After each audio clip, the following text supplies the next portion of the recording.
man, who was eating dumplings, suddenly realized that the several gang members passing by behind him were the very men who had murdered his father years ago. Father.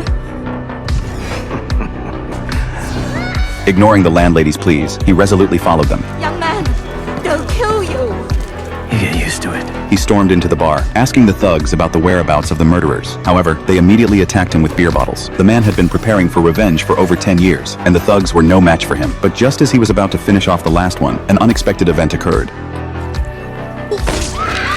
The thug had just pulled out his phone to report to his boss, but the next second, the dead man stood up again. But unlike before, not only was one of the copper coins on his waist missing, but his appearance had also changed. Seeing this, the thug immediately rushed forward, trying to kill the man again. However, the resurrected man had become even more powerful than before. The thug tried to escape, but it was too late. Meanwhile, the man saw his father's killer through the glass walkway. Driven by his desire for revenge, he unhesitatingly charged at the gang members blocking his path, carving a bloody path through them. However, he was ultimately outnumbered. The man collapsed into a pool of blood again. Unexpectedly, the scene shifted, and the man, having fallen into a mental world, saw countless versions of himself there. In this illusion, the man continuously practiced fighting scenes, his movements becoming more and more skillful with each attempt. As another copper coin on his waist shattered, the man returned with even greater strength. He was now covered in a full beard. Through this method, the man fought his way to his father's killer, but by this time, his hair had turned completely white, and only 2 copper coins remained on his waist. If your life means that little to you.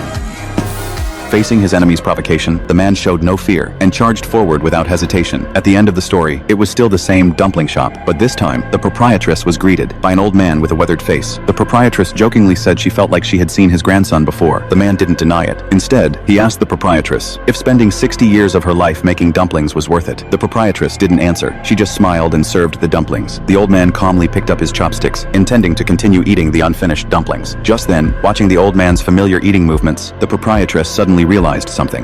You tell